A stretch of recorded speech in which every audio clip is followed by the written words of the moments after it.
ეკლესია და ბაბილონის გოდოლი რაღაცნაირად ალბათ თემურის თემის ერთ ნაწილს, რომელიც და სხვა მოისმენთ ამას ვთქმიანებით.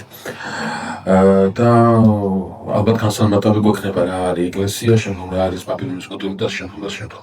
მთავარი რა არის ჩვენ ეკლესიაზე მე ცალკე გვექნება საუბარი ახალი ერთმას ეკლესია და მისი დანიშნულება, რას ნიშნავს ეკლესია, რა შინაარსი აქვს ეკლესიას, რატომ ეკლესია და ასე შემდგომ და ასე შემდგომ. იქ რაც აქვს სასაუბრო იმას იქ ვისაუბროთ, მაგრამ თავარი აქ სხვა რამე არის და ის თავარი თქვა. ასებილად როდესაც ეკლესიაზე ვსაუბრობ კრებულზე, რომელიც ერთიანდება ერთი წმენით და სიტყვა ერთიანდება აქ არის საყვანწო. ჩვენ დღევანდელი საუბრის თემა უფრო ეს ერთიანობის თემა. ერთიანობას, რომელსაც წარმოადგენს ღვთაებრივი კრებული და ერთიანობა, რომელიც ამ კრებულის მიღმა შეიძლება ჩამოყალიბდეს. სხვაგანად რო ვთქვათ, როდესაც ჩვენ ვსაუბრობთ ეკლესიაზე და ვამბობთ, რომ ეს არის ღვთაებრივი კრებული, გულისხმობთ იმას, რომ ამ ერთობის შემკრებელი არ არის ადამიანი, არის ღმერთი. ძალიან მნიშვნელოვანია, რომ ამ ერთობას არ კლებს ადამიანი, ამ ერთობას კლებს ღმერთი. და როდესაც კლებს ღმერთი, ის კრებული უბრალოდ ვერ დაიშლება, ის კრებული ვერ დაიცლება, ის კრებული ვერ გაუქმდება. აი, როდესაც მაცხოვარი ამბობს პეტრეს ელნებორის შემთხვევაში, კლდედან კლდეზე ავაშენებ ჩემ ეკლესიას და ჩემი ოჯახით ელეურეუდიან მას, ეს არ არის ნიშნის მოგება, სიტყვაზე ვთქვათ, რაღაცა თოვლი ძალებისადმი. ამით მაცხოვარი ეკლესიის ბუნებას აცხადებს, რომ ეკლესია შეიძლება იყოს დემონური, შეიძლება იყოს მცირე, შეიძლება იყოს კატაკომბებში მიწაში ჩასული, შეიძლება იყოს ძალიან შეურაცხყოფილი, მაგრამ ვერასდროს ვერ იქნება დამარცხებული. ამას თავის მიზეზები აქვს და აი ახალი ათვლის ეკლესიაზე რო გადავალთ, ამ დეტალებს მაშინ შევეხებით. უბრალოდ აქ როდესაც ვსაუბრობთ ეკლესიაზე, როგორც ბაბილონის გოდოლის რაღაცა განსხვავებულ ერთობაზე, ყურადღება უნდა მივაქციოთ ყველაზე მნიშვნელოვანს, ამ ერთობას ქმნის თავად ღმერთი. რაც შეეხება ბაბილონის გოდოლს, მისი პრინციპული განსხვავებულობა ის არის, რომ ამ ერთობას ქმნის ადამიანი. ახლა გაჩნდება კითხვა, განა ადამიანების მიერ შექმნილი ერთობები არ არის და დღევანდელ დღემდე როგორ არის, ეს ასეა, მაგრამ გვაქვს რაღაც ერთი ძალიან მნიშვნელოვანი ელემენტი, რომელზეც თქვენ ყურადღება უნდა გავამახვილოთ და ამიტომ დავიწყოთ საუბარი ჯერ ბაბილონის გოდოლზე. საქმე ის გახლავთ, რომ როდესაც მოხდება ცივილიზაციათა განვითარების რეზუმე, როგორც უკვე ჩვენ ვთქვით, არის წარღვნის აუცილებლობა, კაცობრიობა იმდენამდე წარიღუნება, იმდენამდე დაცარიელდება შინაარსისაგან, რომ აუცილებელი ხდება წარღვნა მოვიდეს. აუცილებელი ხდება ღმერთი ჩაერიოს, უშუალოდ ჩაერიოს აი ამ მდგომარეობაში. გადაირეცხოს წარღვნის წლები, რაღაც თავიდან უნდა დაიწყოს, რაღაცა თითქოს რაღაც პროექტი არ გამოვიდა. ეს ჩემი სიტყვები არ არის, ამას თვითონ ღმერთი ამბობს ბიბლიაში, როდესაც უნდა ეს სივრცე დაახასიათოს საოცარ სიტყვის, რომ შევინანი ადამიანი რო შევქმნიოს, ყოველად ადოგმატური, ყოველად შინაარსდაცლილი სიტყვებია დოგმატიკის წელსაზის არ შეიძლება ღმერთმა რამე შეინანოს, მაგრამ აი მოსაცინასამრთლოს უნდა, ამ წინასავდას უნდა და გადმოგვცეს რაღაცნაირად გვითხრას, რანაირად რატომ არის აუცილებელი ამ ყველაფერს გაკეთება და ამ ტერმინით აი ამ რაღაცა რადიკალური სიმწაფრით გადმოსცემს ამ მდგომარეობას, რომ ღმერთმა ინანა რო ადამიანი შექმნა. მეორე ტერმინით სხვადასხვა ძალიან საინტერესო ტერმინია, რომ ხორციაო ადამიანი. ადამიანი არ არის ხორცი, ადამიანი არის სულის და ხორცის ერთობა. მაგრამ აი იმენაირი ადამიანი, როგორც ჩვენ წამოსინა ეპოქაში ვართ, ხო? ხორცით ხასიათდება, იმიტომ რომ სული არ არის, სული როგორ არ აქვს ადამიანს ხორცის აქვს, სული ჩვენ გელაპარაკა ხო? ჩვენ ქონდა სულს უშვება, ხო, ჩვენი საუბრით თემაზე. ხო, უბრალოდ ხორცი ადამიანი ნიშნავს, რომ სულიერების არანაირი ნიშანწყალი მასში არ არის და აი როგორც აი უცნობელია სულიერი პროცესების ადამიანს უცნობელი. და მოდის წარღვნა, ხო, ჩვენ დღევანდელი წარღვნის აბეხება ძალიან ფართო თემა, რომ თავი რამე მინდა გითხრათ. იქ მნიშვნელოვანი გახლავთ ასეთი რაღაცა, მე რა მნიშვნელოვანი რაღაცა გახსენებთ, ახლა თემას კარგად დავუყუროთ. მეგობრებო, მნიშვნელოვანი გახლავთ ის, რომ აი სეითის ცივილიზაციის დაკრევა მოხდენთ, რომ აბელ მართლის სისხლი გაუფასოვდა, ღირებულებათა სისტემის ნიველირება მოხდა, ღირებულები და დეზორიენტირებული გახდა ის ცივილიზაცია, რომელიც გამოცხადებულ ჭეშმარიტებას ინახავდა. რაც ფასეული იყო და ღირებული იყო თაობების წინ, ის გაუფასოვდა და ასე ვთქვათ, სხვანაირად გათაფასდა ეს ღირებულებები. ხო იცი, როდესაც ის მას ასაკდებია, ის ძალიან ისეთი რა ქვია, უმნიშვნელო ხდება. და წმინდა წერილში საოცარი რაღაცა ნოე შენდის კიდობაში და ააშენებს ამ კიდობას და წარმოდგენილობად ეს წყლები გადაეცხება და ყველაფერს.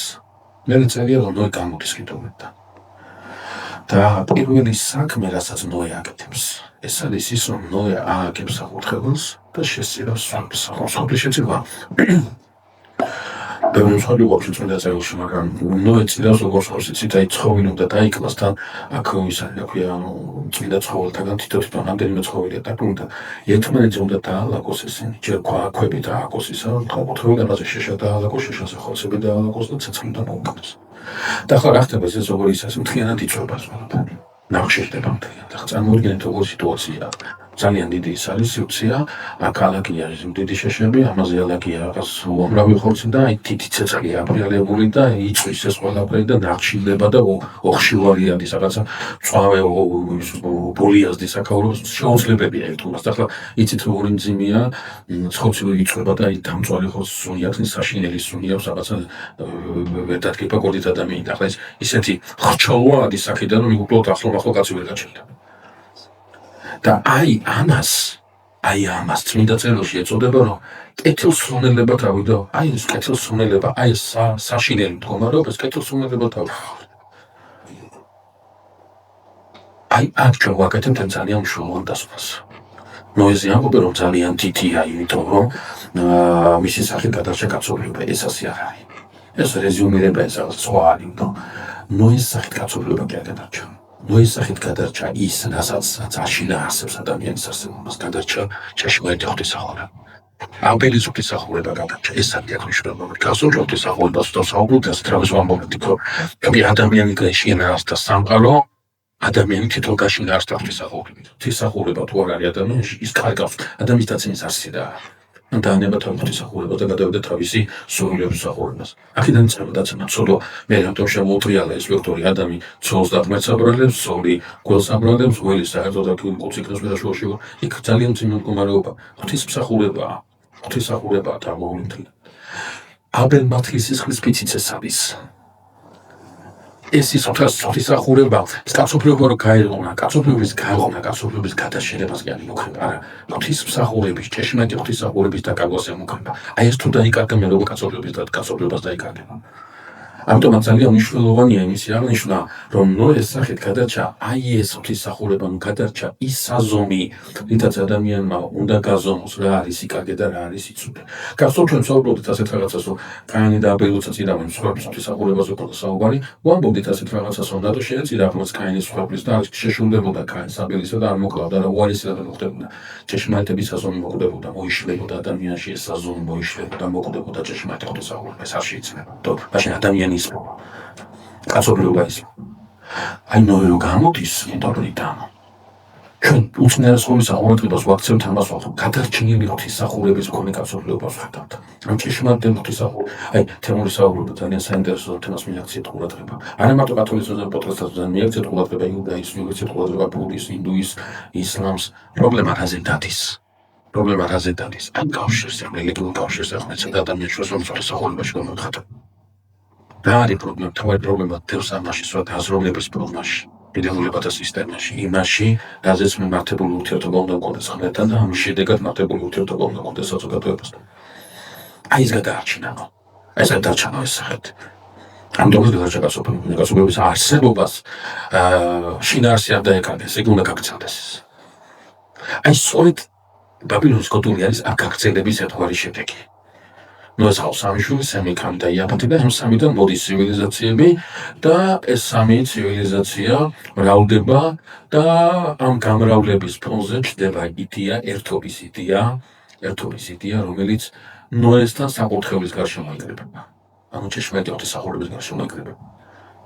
მაგრამ ბაბილონის კოტული გახავთ მეგობრებო პროექტი, რომელიც საკურთხეველს ჩაანაცვლებს პოლიტიკურ ძალაუფლებას და იმის გარშემო შემოկრებაზე დაიწყო საუბარს.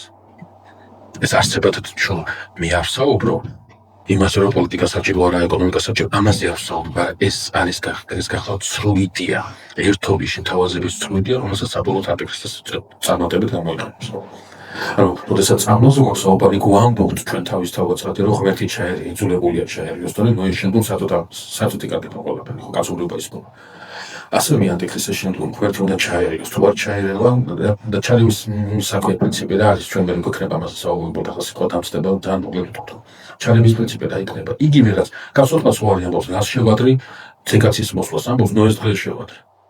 აი ჩვენ უნდა ვიცოდეთ კარგად რა არის ნოეს დღეები. ნოეს დღეები უწნეს ხოლმე გახლავთ საშიშროება ჭეშმარიტების გაქრობის, მიწაზე ადამიანის ცხოვრებაში არსის გაქრობის. ანტიქრისტეს დღეები რა იქნება სწორედ ეს ნოეს დღეები განმავლდება. და ცხოვრება პირდაპირ რომ მოვა განვაპოვებ კერწმენას. ერთი ძალიან დიდი პრინციპული კითხვის თანამედროვე პრობლემის ძალიან მეუღალს.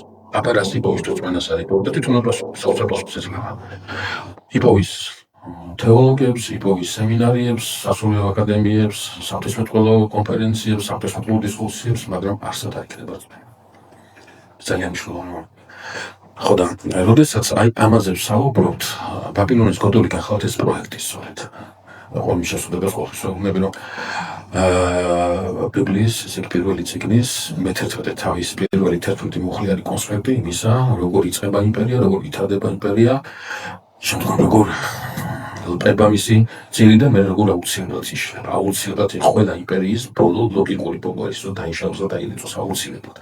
და ყველა იმპერია შეგვიძლია ეს იდეა. იმპერიას ხშირად იგებენ როგორც მიწების შემოერთება. მიწების შემოერთება ეს არის საშუალება, ატრიბუტი მთავარი რამისათვის. იმპერიის იდეა და იმპერიის იდეა ერთობა, ერთი კულტურული ერთობა, ერთი რელიგიური ერთობა, ერთი პოლიტიკური ერთობა. ამ ერთობის იდეითაც ყველა იმპერია აუცილებლად და ეს მიწების შემოერთება და მიწების შემოერთება პროცესი ამასთან ახლავს. ამასთან ახლავს მაგალითად სლოვენია სპარსეთის იმპერია იქნებოდა, ბაბილონის იმპერია იქნებოდა.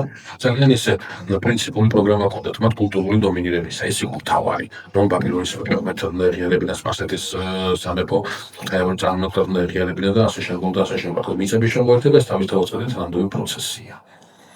სხვაგვარად რომ ვთქვათ, აი ეს იმპერიების იდეა ამ ერთობის იდეაზე დევს სწორედ. ერთადერთი სამეფო რომელიც შენარჩუნდება ერთობის იდეაზე დამდგარი სამეფო ერთადერთი. ეს არის ეკლესია, ქრისტეს სამეფო, რა. ნინგო თვითონ მაცხოვარი ამბობს ამას, მიზეს დააკვირდი. ამ ქართულეული არ არის და იმი. ეს იმიტომ კი აცლიერი ვარ დაბაჭამ სამეფოს ამე დაატრიგით. არა, პირიქით იმის სამეფო ყოველთვის ვიდევნება და ყოველთვის ასე დათხროს ქვეშაა. და პირიქით იგივე ამ სამეფოს მეუფე თავად იესო ნაზარელი ბრძანებს რომ ჩემი სასწაული მცირეა. არ ამბობს რომ ბევრი ვიქნებით. ყველაზე წილი წარმოადგენთ ღმერთია და ყველაზე მცირე მიმდევარებს. ხო შეუძლია პირიქით უგულარ შეუძლია, მაგრამ რეალობას გვეუბნება რომ ეს იქნება მცირე და არა ბევრი. დამაც მივაქციოთ ყურადღება რომ არსებითად ეს კი არ არის ღმერთის საკანა, ღმერთი ვარ დაბაჭამ სამეფოს ამას უდააბით, არა. უბრალოდ თვისებაში დევს, ბუნებაში დევს ამ ქვეყნილობის წარმოვალობა და ღვთაებრიობის წარმოვალობა. ამ ლოგიკით ხდება დაპირისპირება ბაბილონის გოდოლს როგორც პოლიტიკურ აქტსა და ეკლესიას როგორც რელიგიურ აქტს შორის. ახლა ბაბილონის გოდოლთან დაკავშირებით თხრობა წმინდა წერილში იწყება საინტერესო უცხებით, მაგრამ აქ ერთი თემა გაშლილი, რომელსაც ჩვენ ყურადღება უნდა მივაქციოთ. ეს არის ამბავი იმასთან დაკავშირებით, რომ ნოეს ერთ-ერთი შვილის ქამის ჩამომავალი, სახელად ნებრუთი, იწყებს ქალაქების შენებას, იწყებს ძალის გამოჩენას და მეფობას. გარდამოცემა როგორც იუდაური და ამას ქრისტიანული ეკლესია პირდაპირ იღებს, მიუთითებს, რომ ნებრუთი გახლავთ ორგანიზატორი იმ იდეისა, რომელი იდეის რეალიზებას ბაბილონის გოდოლის შენებით გამოიხატა კაცობრიობის ისტორიაში. მოდით თვითონ საუბრობთ, სწორედ ნებრუთის სახელი ხსენიება ქართლის ცხოვრებაშიც, ნებრუთის წიგნი არსებობდა ძალიან პოპულარული.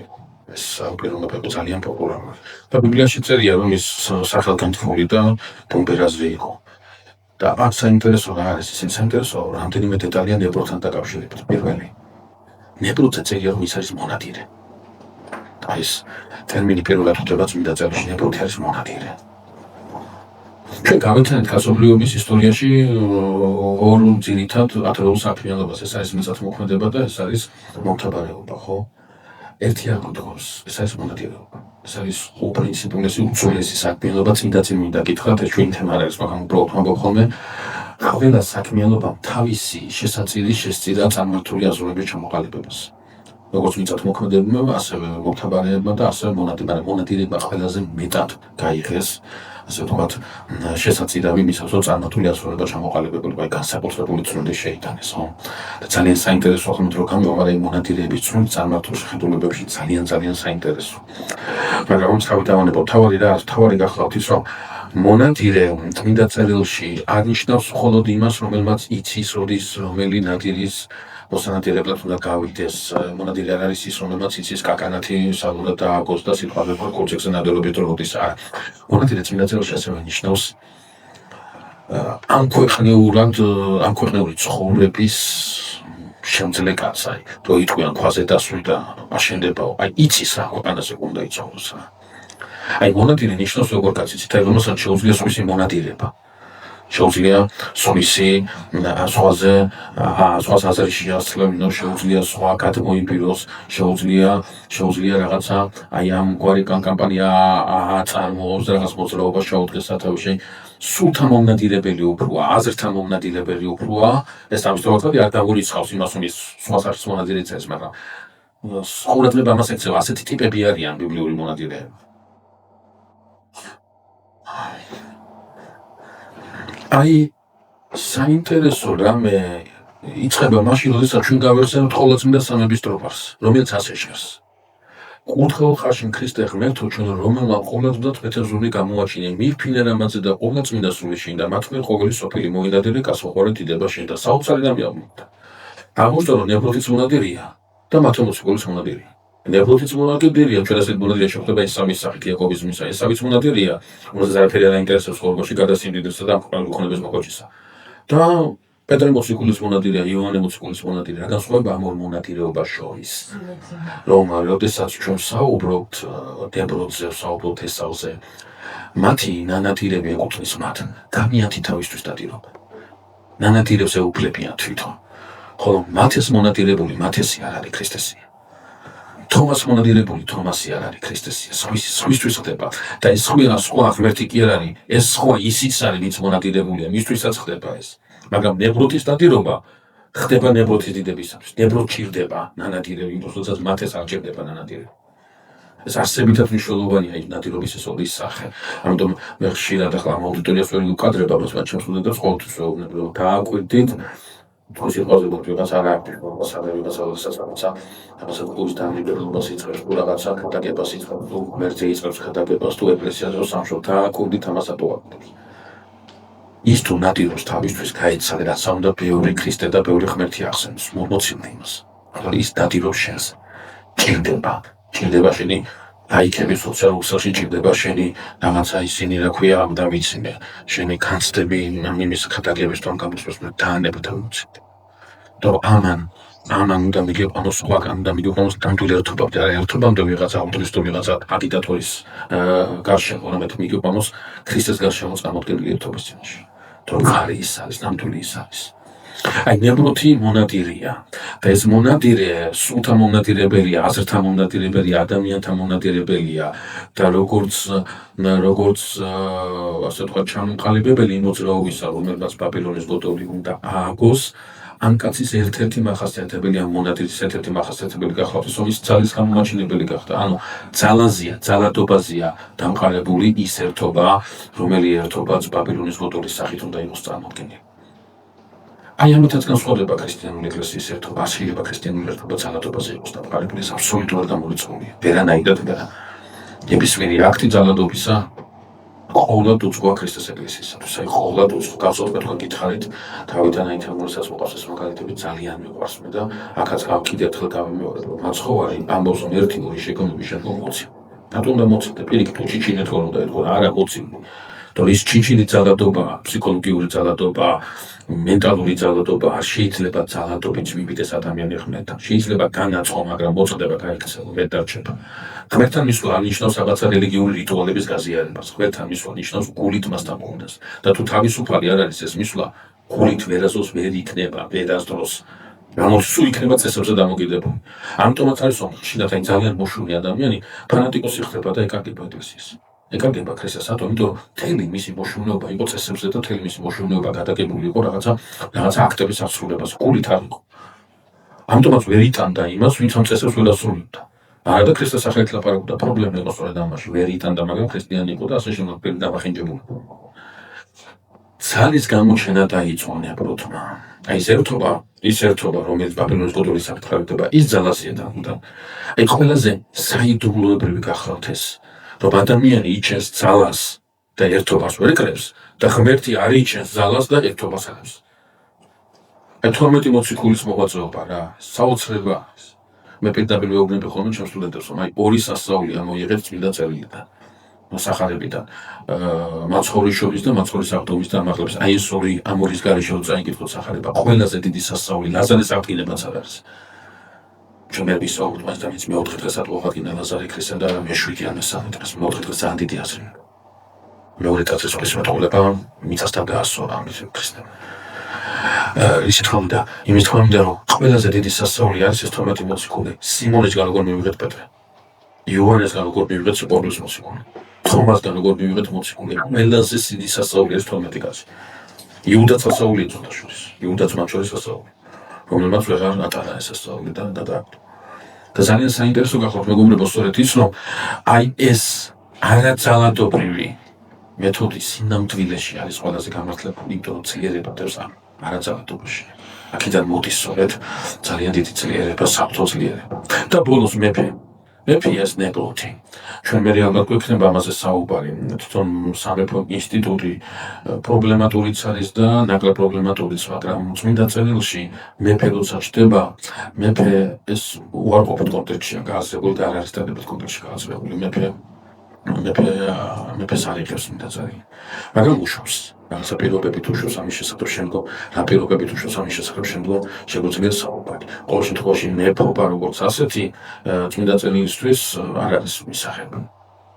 ანუ ეს კაცი შეიარაღებულია, სადაც წარმოქმნილია ყველა იმ თვისებით, რომელიც თვისებას გარეგნული სახით მიმზიდველია, საზოგადოებისაგან დასაფასებელია, მაგრამ წმინდა წერილისათვის მიუღებელია. რაღაცა ძალიან დიდი სიმახინჯე ჭედებს ამ ყველაფერში. სწორედ აქედან გამომდინარე ისმის ლოზუნგი და სიტყვა ლოზუნგზე მინდა თქვენი ყურადღებაც გავარჩევოთ. წმინდა წერილში ჩვენ ამდენიმე ლოზუნგი გვაქვს. ყველა ლოზუნგის უკან, ყველა ლოზუნგის უკან გას ძალიან დიდი მიუღებლობა წმინდა წერილს არ უყვარს ლოზუნგები. აი ძალიან არ უყვარს. და ზოგადად ყველა შემთხვევაში გამონაკლისოთ ლოზუნგის უკან რაღაცა დიდი საქმიანობა წარმოდგენილი. აი ლოზუნგი რო გამოჩნდება, იგულისხმება რომ ეს ლოზუნგი უკვე რეზიუმია. აქამდე მის გამოჩენამდე ძალიან დიდი რამეა გაკეთებული. დღესაც სხვათა შორის არ არის შეცვლილი ეს საღამოკიდებულება, ხო რაღაცა დემონსტრაციებს რაღაცას უაშუქებენ, ახლა თუ რაღაცის ის არ უნდათ, ხო მოდელირება და რაღაცა მრავალი ცხონობის ისაკია, თვალის აჭრილება თუ არ უნდა თავიანთი მასებისათვის, ძირითადად ასაკეთებენ ლოზუნგებს აჩვენებენ. აუცილებლად ლოზუნგები უნდა წაიკითხოს მაყურებელმა. აუცილებლად ლოზუნგების უკან ძალიან დიდი სამუშაოა ჩატარებული. აი ერთი ასეთი ლოზუნგი ისმის სწორედ წმინდა წერილში ახლა, რომ უნდა ააშენონ ქალაქი და შემოავლონ გოდოლი, რომლის თხემიც ცას მიწვრი. ხა ორგნაირად ხდება ამის გაგება. ნაწილი ფიქრობს, რომ ფიზიკურად სამდე ახმართული ნაგებობის შექმნა აქვს გადაწყვეტილი ამ კაცობრიობაზე, მაგრამ მე უფრო მეორე ნაწილს ვეპყრობი, რომელიც სვავს კითხავს, თუ ასე გაუგუნურდა ადამიანი და ვერ ხვდება, რომ სამდე ახლა მას ვერ მიწვდება, ვერასდროს და ყოველ შემთხვევაში ცოდნაც ის შესახებ ჩვენზე მეტი ქონდათ მასში. რაღაც ახლა შეიძლება ასტრონომიული ცოდნები გვაქვს, მაგრამ რელიგიური წარმოდგენა გაცილებით მეტი იყო ამაში.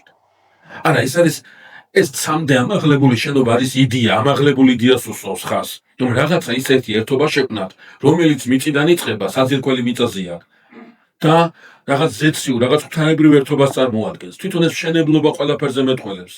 რომ მიწაზე უნდა იყოს ის დაფუძნებული, მისი ძლიერება მიწაზე უნდა იყოს და რაღაცა ეთიკური, რაღაცა სულიერად ამაღლებული, რაღაცა ღვთაებრიობის ერთობას ატარებდეს. არსებით ატყუილია. ამას იზამს ანტიქრისტე სწორედ. მისი საქმე ეს არის სწორედ. ერთობა იმიტომ კი არ უნდა შეიკრას, რომ ცუდი რამე მოხდეს, არა, ერთობა იმიტომ უნდა შეიკრას, რომ კარგი რამე მოხდეს. სიცუდის ნიშნით არ მოვა, სიკეთის ნიშნით მოვა.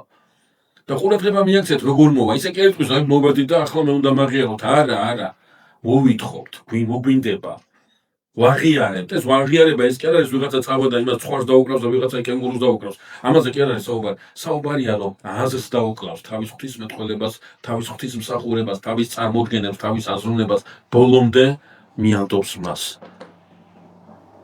ახლა ზოგიერთი ჩიპებს დაძებს, ზოგიერთი იმას დაძებს, რა ვიცი, პასპორტში რაღაც იმებს დაძებს, მაგრამ ეს საქმე ნიშანი მარჯვენა ხელზე და ნიშანი შულზე ეკლესიაში ყოველთვის ასე იყო გაგებული. აზროვნებდე ის როგორც მას უნდა და აკეთებდე იმას რაც მას უნდა. ეს აზროვნების პროცესია ძალიან მნიშვნელოვანი. ამ საქმიანობის პროცესია ძალიან მნიშვნელოვანი, რომელსაც ამაღლებულობის იდეა თუ არა აქვს, რომელსაც აი ეს სათხო არა თუ არის, გახსოვთ ეს მაგრამ გააკეთა, გახსოვთ ყველი რას აკეთებს, ადამიანს როგორ აცდუნებს. მიდი შეჭამე რა გინდა ღმერთობა უკერეუნება. პირიქით ეს შეჭამეო, იმიტომ რომ ღმერთი გახდეო. რაღაცა სიკეთის ნაწილი, რაღაცა ნახევრად სიმართლე, მაშინ გითხარით ეს სიტყვა და კარგად მინდა დაიმახსოვრ. ნახევრად სიმართლეს ყველაზე დიდი ბოროტება, როდესაც შენ რაღაცა ნაწილს იყენებ იმისას, რომ კეთილ განაწყო შენდამი და ამის უკან ძალიან დიდი ბოროტება გიდას. დღეს აი პერსონალს ხო, როდესაც რაღაც ფაქტები მოაქვს რაღაც ეკლესიის წინააღმდეგ, მისი უწინდესობის წინააღმდეგ, ძალიან ბევრი ფაქტობრივ იმას ეყრდნობა, რომლის უკან ძალიან დიდი სიძულვილი დევს, რომლის უკან ძალიან დიდი მტრობა დევს. ეს ძალიან მიუღებელია ნახევრად სიმართლე, ერთადერთი წყარო ნახევრად სიმართლესაც არ უნდა ბევრი ფაქტობრივი მონაცემი გქონდეს. ამის წყარო გველი შეიძლება მოსხალოთ, ვერანაირად ხისტა. აი ამ ამაღლებული იდეის, ამ ამაღლებული მშენებლობის აზრი გახლავთ სწორედ ასეთი ობის მიწიერი ზრახვებით არის, არამზარ სეციური ზრახვებით და პრობლემა ის არის ბაბილონის კოდოლის მშენებლობის პრობლემა ის არის მეგობრებო, რომ ეს შენებლობა წარმოებულია მთელი იმდროინდელი კაცობრიობის მიერ. ეს კაცობრიობა ჩართულია ამაში, სხვაგვარად რო ვთქვათ, ეს პროექტი მოწონებულია, ეს პროექტი ფიხებულია. აი გოც რაღაცა დიდი შემოატყას თხემი, შემოატყას კოდური, რომლის თხემით სასმიცვლება.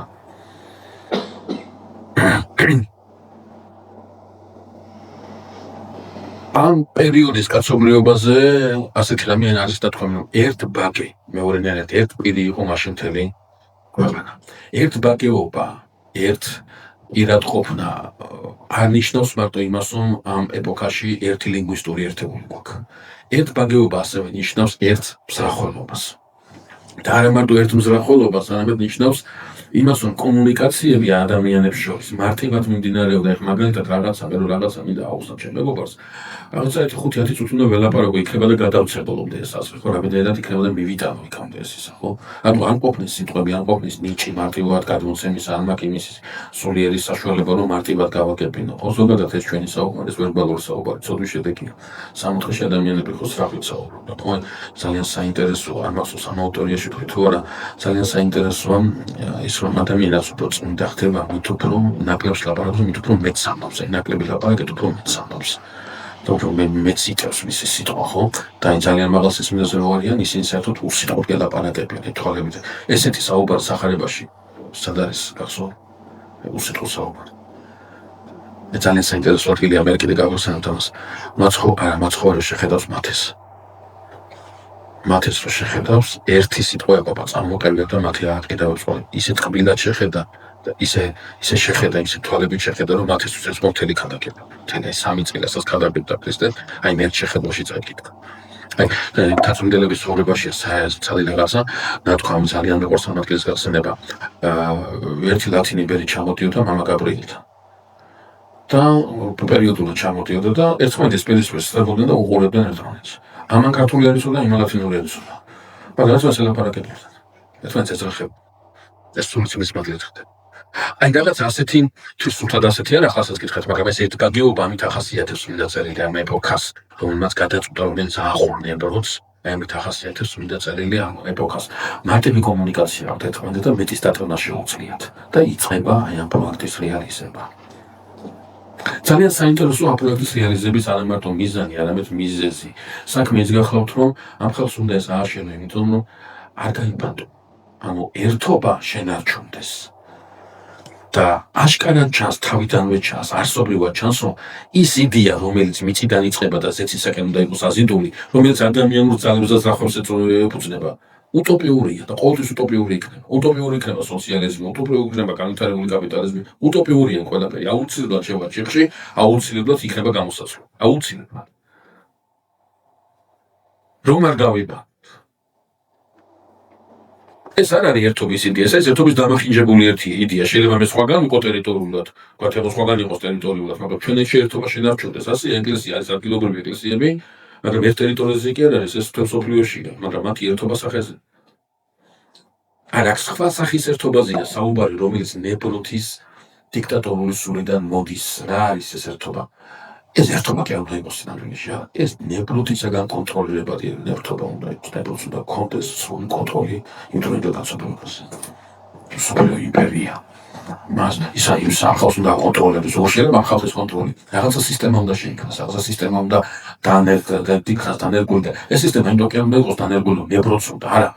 ეს სისტემა კაცობრიობა მას უნდა მოიცნოს, სხვანაირად წესრიგი, სხვანაირად ერთობა, სხვანაირად ამ მშენებლობის, ამ პროექტის რეალიზება ვერ იქნება ბაბილონის კოტოლის მთელი სიმსაყრე გახლავთ იმაში, რომ მას აქვს იმდროინდელი კაცობრიობის მოწონება. იხმართება ახალი საკურთხეველი, რომელსაც არაფერი აღარ აკავშირებს ზეციურთან, მთლიანად დგას მიწაზე და უტოპიურ იქნებს. ეს ძალიან საინტერესოა, მეგობრებო, ვინაიდან ის უტოპია, რომელსაც ნებრუთი შესთავაზებს,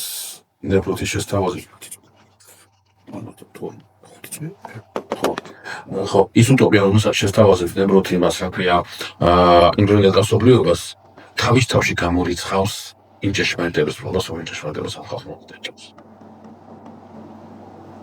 ამბავი ბაბილონის კოტოლის შენების შესახებ ძალიან საინტერესოდ სრულდება. ღმერთი არ გააკეთებინებს. ეს არის ერთგვარი სიმბოლური სიტყვა, სიმბოლური ბიბლიას ბევრი სიმბოლური თქმა აქვს და ერთ-ერთი მათგანი გახლავთ ეს მომერტელობა ჩავიდე, ნახო რა საკეთებ, თქოს არის სიტყვა რა საკეთებ.